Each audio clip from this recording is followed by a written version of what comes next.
Após o impeachment de Casares, quem assume a presidência do São Paulo? Nesta sexta-feira, o Conselho Deliberativo do São Paulo aprovou o impeachment de Júlio Casares. Agora, ele está afastado temporariamente e aguarda a decisão dos sócios para deixar o clube de forma definitiva. Agora, o novo mandatário do São Paulo é Harry Macis Jr., empresário de 80 anos e que é sócio do São Paulo desde 1964. Conselheiro vitalício do clube, o profissional já exerceu diversas funções dentro do São Paulo. Entre 2001 e 2002, ele atuou como diretor adjunto do futebol do São Paulo. Cerca de uma década antes, ele foi diretor adjunto administrativo do clube. Macis foi eleito como vice de Casares para o triênio 21, 22 e 23 e foi reeleito. Macis faz parte do grupo político chamado Vanguarda, que apoiava Casares, mas deixou a coalizão por conta das recentes denúncias. Fora do São Paulo, Harry Macis Jr. é um empresário de sucesso. Ele é dono do Hotel Macis, no bairro da Consolação, em São Paulo, e também é dono de uma rede de estacionamentos, que leva o mesmo nome. Inicialmente, ele permanece como presidente do São Paulo por pouco tempo, até que o presidente do Conselho Deliberativo do São Paulo convoque uma Assembleia Geral em até 30 dias, para que os sócios votem e decidam, ou não, o impeachment de Júlio Casares. Se a saída for aprovada, Macis permanece no São Paulo até o fim de 2026, data que seria o término do mandato de Casares e é quando ocorre uma nova. A saída do Júlio Casares é infelizmente uma grande vitória para o São Paulo. Por que infelizmente? Porque quando um clube de futebol chega ao ponto de ter que afastar o seu presidente, mostra que esse clube, um clube gigante, hein, com mais de 20 milhões de torcedores, mostra que esse clube ou chegou no fundo do poço ou está muito perto de chegar. O São Paulo hoje tem uma dívida quase bilionária. O São Paulo está largado. E olha que o Casares teve totais condições de mudar isso. Mas uma reflexão aqui. Os últimos 4 presidentes de São Paulo. Juvenal Juvencio, no último mandato, uma vergonha. Aidar, diversos escândalos, denúncias, vergonha também, teve que renunciar ao cargo. Leco, arrebentou o clube financeiramente, esportivamente também. Casares, entregando o clube com uma dívida quase bilionária e muitas denúncias que só descredibiliza o clube no mercado. Então assim, fica uma reflexão maior para esse momento. Muita coisa tem que mudar dentro de São Paulo, porque se continuar esse sistema político vergonhoso, arcaico, ultrapassado, São Paulo vai ficar ultrapassado. Olha o exemplo aí de outros clubes, né? Enfim, fica a reflexão. Vitória para São Paulo, infelizmente no momento que o clube está totalmente largado. Pausa de 5 segundos para pedir a sua ajuda ao nosso canal com o seu like e se inscrever se ainda não for um inscrito. Hoje não é um dia simples para o nosso clube. É um dia de responsabilidade. Assumo a presidência com muito respeito à história dessa instituição e principalmente à torcida, que é o maior patrimônio que nós temos. Todos sabem que estamos vivendo um momento difícil. Existem investigações em andamento e elas precisam ser tratadas com seriedade, com calma e com respeito às instituições e ao direito de defesa de cada pessoa envolvida. O que posso dizer com toda clareza é o seguinte: o clube vai continuar competindo, vai continuar honrando sua camisa e sua história. A presidência que começa hoje tem um compromisso simples e firme: cuidar do clube, proteger a instituição e agir com responsabilidade e transparência. Não é hora de julgamentos precipitados, nem de discursos vazios. É hora de trabalho, serenidade e respeito ao nosso torcedor. Peço confiança, paciência, especialmente união. O clube é muito maior do que qualquer dirigente, muito maior do que qualquer crise. É por ele que vamos trabalhar todos os dias. Obrigado. Você está esperando grandes mudanças nesse momento? Vou tomar conhecimento a partir de amanhã. Vou tomar pé de São Paulo, como eu falei. Não estava muito afastado, tá bom? A partir de amanhã que eu vou tomar pé e logo nós vamos fazer uma coletiva com todos vocês. O Zé vai falar, tá bom? Tá? Obrigado. Hein? O senhor está emocionado? Não, tô triste, porque não era isso que eu queria. Tô triste. São Paulo não merece isso. Não merece o que aconteceu. Tô triste. Nunca gostaria de ter Eu quero comentar um pouquinho sobre o Caleri, né, cara? A gente comentou muito sobre o Luciano que fez gol, sobre o jogo, né? A declaração do Crespo aí, né, em relação à possível saída do Alisson, fosse o empresário lá, né, que tá fazendo um post lá, mandando em direitinho, e falamos pouco do Caleri, né? Falamos pouco do Caleri, e ele deu uma entrevista ontem, tá? Na Zona Mista, bem legal. Primeiro ele falou um pouco sobre o contexto, né, que vem acontecendo fora das 4 linhas, né? Todos 1 milhão de problemas que vem acontecendo, né, de política, escândalo e tudo mais. Ele falou o seguinte, abre aspas: tudo que acontece fora das quatro linhas não é problema nosso. Claro que afeta um pouco, porque ninguém vive em uma bolha, mas temos que dar tudo no campo, como sempre fazemos, fecha aspas para o Caleri, e é isso, né? Como ele fala, né? Tipo assim, o que acontece lá fora não é problema nosso, mas afeta um pouco, porque não tem como você separar uma coisa ou outra, né?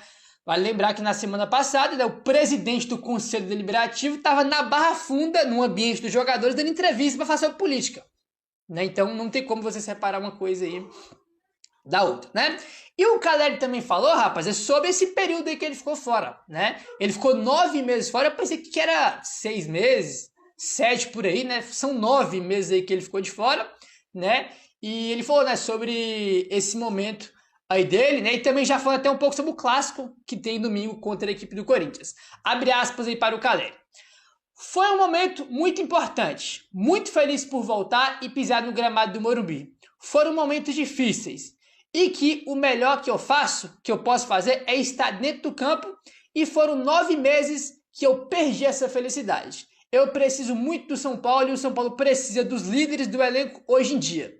E hoje a gente deu uma amostra que o São Paulo está mais vivo do que nunca. E que a gente vai entregar tudo domingo no clássico contra o Corinthians, fecha aspas para o Caleri, né? Clássico aí importante, difícil, fora de casa, então o Caleri já falou um pouco aí, né, sobre esse jogo, né, falando que ele perdeu a felicidade aí, né, por ter ficado 9 meses fora dos gramados. Cara, 9 meses é muita coisa, mano, é quase um ano, tipo assim, é muita coisa, né? Eu pensei que ele tinha ficado fora 6 meses, 7, foram 9, né, muita coisa mesmo aí, lesão no joelho, cirurgia, então é muito complicado, né, então tu vê até a felicidade que ele fala na entrevista, né, você vê o brilho nele ali, né, de estar podendo voltar. E, cara, quando ele entra em campo, ontem acho que eu nem comentei sobre isso, nem deu tempo de comentar, né? Muita coisa, muito assunto.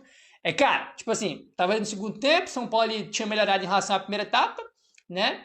E, cara, tipo assim, não tava um ambiente, tava um ambiente de tensão, porque o time não tava vencendo, tava 0-0, né? Irmão, quando o Caleri veste ali a camisa, chuteira pra entrar em campo, irmão, ele inflama o estádio. Tipo assim, existe ali, né, um ambiente minutos antes do Caleri entrar e pós o Caleri entrar. Tipo assim, ele inflamou o estádio. Tipo assim, a torcida começou a ficar maluca. Tipo assim, é um tipo de jogador que quando ele tá no banco, irmão, é um jogador que ele tem a capacidade de inflamar o estádio, de mudar o jogo, né? E foi o que aconteceu ontem. Então, bem bacana, e não fez gol, evidentemente, mas foi importante, né, cara? Ontem só pra ele ter mudado o ambiente do estádio, já ajudou e muito, né? Já ajudou e muito. Aí, né? Rapaziada, olha aí. Quando o São Paulo divulgar a escalação do jogo, chamou a atenção duas coisas na escalação. 2 jogadores não estavam nem no banco. Foi o que chamou a atenção, que foi o Alisson e o Alan Franco. O Alisson já comentamos que é porque ele tá aí, né? O São Paulo tá aí conversando com o Corinthians e ele pode ir parar no rival.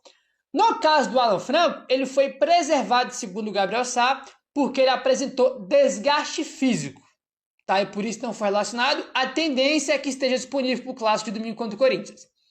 Tá? Então ele foi preservado aí por causa de desgaste físico. E desde o ano passado já está acontecendo muito isso com o Alan Franco. Desde jogar um jogo, 2 jogos, aí preserva em outro, desgaste físico, que não sei o que. Isso está acontecendo com o Alan Franco tem um tempo já.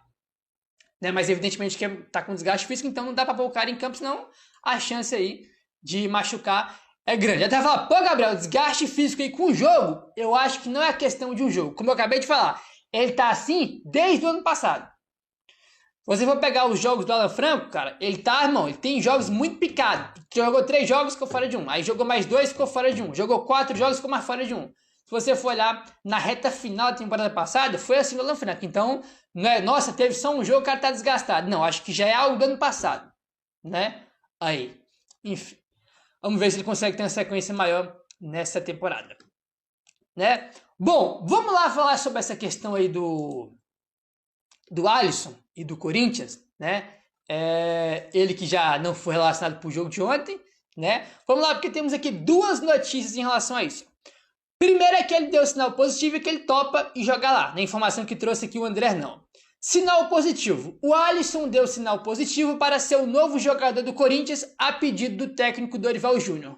O São Paulo, por sua vez, não quer ceder o jogador sem receber nada em troca. É óbvio, né? para liberar o jogador, tem que receber uma coisa em troca, tem que ser algo vantajoso, né? Minimamente vantajoso pro São Paulo. Não vai liberar o jogador de graça pro rival, né? É só que faltava essa, né? E virou casa da mãe Joana, só essa que faltava aí também. Aí temos aqui outra novidade, que é o seguinte, ele não foi de novo, né? Relacionado pro clássico de domingo, não vai, no caso, relacionado pro jogo de domingo, informação que o Gé traz, ó. Informação que o Globoesporte.com acabou de divulgar agora à tarde. O São Paulo, no caso, não vai relacionar o Alisson para o clássico contra o Corinthians neste domingo, às 4 horas da tarde, na Neoquímica Arena. O jogador que, neste momento, está envolvido exatamente numa negociação com o arquirrival. E foi retirado dos jogos no consenso entre o clube e o atleta. Já não participou do jogo de ontem contra a equipe do São Bernardo, né? O Corinthians, que é o volante de 32 anos, ia oferecer alguns jogadores para uma troca. Ontem o Valentino Fulano trouxe que os jogadores foram um tal de Renato, que eu não faço ideia de quem seja, Alex Santana, Hector Hernandes e Hugo, né? O que é uma brincadeira de mau gosto quando te oferecer esses jogadores aí em troca do Alisson. O São Paulo até aqui não se interessou pela lista, já que ela conta com os jogadores que não estão nos planos do Corinthians. Outros nomes foram sugeridos por parte do São Paulo. Segundo apurou o Globoesporte.com, as negociações continuam e podem ser concluídas por vários caminhos, como troca de jogadores, o empréstimo com compra fixada ou até mesmo uma venda. Né? Então tá aí, são possibilidades. Pode ter uma troca, uma compra do Corinthians, o Corinthians não paga ninguém, né? Vale ressaltar isso, acabou de ser do Transferban. Empréstimo também é uma sacanagem de mau gosto, também não existe, né? Brincadeira aí, emprestar o Alisson pro Corinthians, né? Não faz sentido aí nenhum. Já dei minha opinião que é o seguinte, não se facilita negócio para rival. Ainda mais um rival que tem um técnico que jogou, que o Alisson jogou muito bem no São Paulo e o técnico deixou o São Paulo não para ir para a seleção. Né? Então, tipo assim, não tem que facilitar nada. Se o Corinthians oferecer algum jogador que agregue algo ao São Paulo, beleza, vai lá e troca. Oferecer alguma coisa que seja algo bom para o São Paulo, aí beleza, o São Paulo ir lá e negociar. Agora, tem algumas premissas no futebol que não se facilita nada para rival. Vai lá no Santos, o São Paulo que vai lá no Santos, no Corinthians, no Palmeiras, tenta pegar algum jogador deles para vocês verem as facilidades que eles vão fazer para liberar o jogador. Né? Então o São Paulo não pode ser, irmão, paga lanche bonzinho, tem que dificultar a saída. Que é o jogador, paga alguma coisa. São dois personagens, eu acho que Luciano e Crespo, que foram os personagens ontem, eles convivem desde a primeira passagem do Crespo. Que para mim já tem um exemplo, né? A primeira passagem do Crespo teve o título paulista conquistado em cima do Palmeiras. Para quem não lembra, o Luciano era titular do time. Para o jogo final contra o Palmeiras no Allianz Parque, ele foi retirado do time, como quase sempre é em alguma situação estratégica, quando o treinador qualquer treinador quer deixar o time mais defensivo e tudo mais. E não tem quem fique bem com isso, né? Só ele fica. Eu vou chegar lá. Chegaremos lá. Eu vou chegar lá porque eu acho que esse ilustra um pouco o que é o Luciano, independentemente do treinador que está comandando o São Paulo. Bom, daquela vez, ele reclamou, não gostou no treino, não treinou direito, estava de bico. O Crespo, recém-chegado, fez o seguinte, eu não quero esse cara entre a gente para essa decisão. Depois da decisão a gente conversa se ele continua ou não, mas eu não quero um jogador com comportamento assim. O Crespo vai para o Allianz Parque no primeiro jogo, o Luciano nem relacionado foi, o São Paulo empata 0-0 com o Palmeiras. No segundo jogo, né, que seria no Morumbi, existe, por intermediação dos jogadores, uma conversa entre protagonista. Crespo, Luciano e os demais jogadores. Não teve empresário do Luciano falando com o Crespo, como agora tem empresário do Lucas mandando um recadinho. A rede social era menos, né, há 5 anos ela era menos participativa. E o Luciano volta ao time no banco. No jogo contra o Palmeiras final, São Paulo estava empatando com o Palmeiras, faz o primeiro gol com o Luan, ele entra no segundo tempo, faz o gol do Tito, faz o gol decisivo 2-0.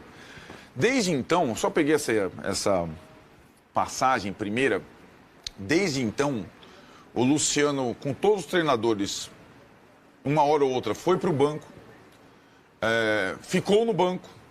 E ontem, uma marca que eu não sabia, além de sair do banco e marcar o gol da vitória, além de ser um jogador que já fez mais de 100 gols pelo São Paulo, que faz quase sempre o gol do 1-0, ele é o jogador da história do São Paulo, isso eu não sabia, Tironi, que mais gols fez saindo do banco, da história. Isso mostra duas coisas, que ele aceita a reserva e quando ele entra, ele decide o jogo. E foi mais uma vez o que aconteceu. Então, o Luciano é um dos jogadores mais subestimados da história do São Paulo. Ele é um jogador que tem técnica, que finaliza como poucos, num time muito pobre, tecnicamente, e que contagia os demais jogadores, e contagia o ambiente do time, né? E o gol de rara... Eu desafio qualquer jogador do São Paulo a fazer um gol como o Luciano fez. É muito difícil fazer um gol daquele. O jogador comum tentava dar uma bica no meio do campo daquele com 5 jogadores, 6 jogadores na linha do gol, ele coloca na gavetinha. E a vibração dele com o técnico, com os demais jogadores. Então o Luciano é Luciano, sempre foi Luciano e continua sendo Luciano. Com um detalhe, a cada temporada ele joga mais vezes, ele se machuca menos e ele está mais disponível. Então... Se o São Paulino não gosta do Luciano, ele tem um problema, porque ele é disparado o melhor jogador do time há muito tempo. Há muito tempo. Parênteses feito, eu acho que ontem o Crespo não colocou o Luciano no banco por barrá-lo. Assim como não barrou o Marcos Antônio e outro, ele fez o revezamento que vários técnicos estão fazendo. Só que, diferentemente do Dorival ou do Abel, ele não tinha condição de botar um time inteiro reserva. Ele preservou, além do Rafael, 3 jogadores que começaram o jogo com o Mirassol para ter uma base mínima, porque ele precisava mais da vitória do que o Abel, que o Dorival, que qualquer outro treinador, porque o time dele está em crise, o time dele tem a pior tabela do campeonato, o time dele está correndo risco de rebaixamento. Então, e além de tudo, ele fez uma coisa diferente. Ele refém do esquema com 3 zagueiros. E ele bolou para esse jogo um esquema diferente, muito mais parecido com o que o Zubeldia fazia, né? Tipo um 4-2-4. Linha de 4, 2 pontos, centroavante, Lucas de 10 atrás do centroavante. A ideia até seria interessante, só que São Pedro não colaborou, né? E o time mais técnico, mais leve, sucumbiu na água. Não tinha como, né, fazer... Aliás, o gramado do Morumbi estava bom, mas a drenagem de Bragança é melhor que a do Morumbi, né? Porque a drenagem de Bragança... absorveu mais a água do que a drenagem do Morumbi. Patrimônio histórico do São Paulo, a drenagem. Sempre foi um diferencial, né? Mas há algum tempo não é, viu? Desde a questão do Leco. Quando, parênteses a mim, quando tem a maldita, ridícula padronização dos tamanhos dos gramados do Brasil, o Morumbi era dos gramados de maior dimensão, e tinha uma caída, assim, ele era muito mais largo que outros campos, muito melhor do que esses campinhos de futsal que tem hoje, ainda mais sintético, campos de plástico. A reforma, ela diminui, né, as dimensões do campo e ela nunca mais resolveu o negócio da curvinha. No Morumbi, se você sentava no banco, você não via outra linha lateral porque tinha uma discreta e a drenagem absorvia tudo. Hoje você vê a outra linha e não observa. E, aliás, fica muito acumulado dos lados do campo, como a gente pôde perceber ontem. Mas ninguém cuida de detalhe em São Paulo, só tem incompetente. Então a gente vai chegar lá na queda do presidente hoje. E o esquema dele foi meio que sabotado pela essa situação, apesar de muito esforço. São Paulo quase não criou no primeiro tempo. No segundo tempo, ele recorreu aos seus as suas 2 manilhas para quem joga truco, né? Então, o jogo estava indo para o 0-0 e tal, ele tira do banco o Luciano e o Caleri. O Caleri voltando depois de meses da cirurgia, que é outro jogador que incendeia o time. Porque o São Paulo é o time mais bem comportado do país. É um time que o adversário faz cera, o árbitro de 30 anos estreia contra ele, o adversário põe o dedo na cara do árbitro, o adversário cai no chão e ninguém faz nada. Com o Luciano e Caleri, você tem pelo menos uma tentativa de um duelo de igual, né? E foi assim, entra o Caleri, entra o Luciano, o campo dá uma secada e o São Paulo consegue ganhar o jogo na marra por conta da categoria do seu número 10. Agora, é aquilo. Esse foi o campo, um alívio, os 3 pontos que deixam o time um pouco afastado dos últimos. O próximo jogo é contra o Corinthians em Itaquera, onde o São Paulo ganhou uma vez na vida. Num Paulista, num jogo improvável, que estava tudo dando certo, que o Carpini entrou e estava todo mundo confiante. Então, domingo é broca. Mas uma coisa é certa, domingo você pode contar com o Luciano. Em Itaquera, no Allianz Parque, no Maracanã, no Morumbi encharcado. Então, essa vitória dá um pouco, e a comemoração dos jogadores com o Crespo tira um pouco essa cornetagem estúpida, porque quem trabalha hoje no São Paulo, na comissão técnica e veste a camisa do São Paulo, pode ser considerado um herói. Porque é tudo contra. Os caras não recebem dia. Os caras não jogavam no estádio. Foram fazer a pré-temporada de Cotia, o campo estava um lixo. Tiveram que voltar para Barra Funda. Cara, é um caos. Tanto que ele sutilmente, depois a gente vai falar do extracampo, insisto, ele no primeiro destaque, como é que foi o jogo? Putz, a primeira coisa eu queria agradecer por voltar ao meu estádio depois de 3 meses. Né? Então essas são as condições. Antes de pensar, pô, o Crespo, isso aqui é o melhor técnico, o Luciano é o melhor jogador. É o que o São Paulo pode ter hoje. O São Paulo hoje tem um técnico que é razoável e entende o São Paulo e se sacrifica pelo São Paulo. E tem jogadores com esse perfil. Pronto. O São Paulo é um time fraco, mas as pessoas que trabalham no São Paulo time, elas têm dignidade. E os mais longevos, como o Luciano e o Arboleda, que ontem voltou e de novo, o Arboleda pode jogar com mais um na zaga ou com mais 2. Então tem que ser Arboleda e mais um, ou Arboleda e mais 2. Esses que vão ficando mais velhos e não pioram, Luciano e Arboleda, simbolizam o que é o São Paulo. É um time com limites, mas que quando está mobilizado, e quase sempre está, endurece. Joga de igual para qualquer time e é capaz de ganhar jogos na marra como fez ontem.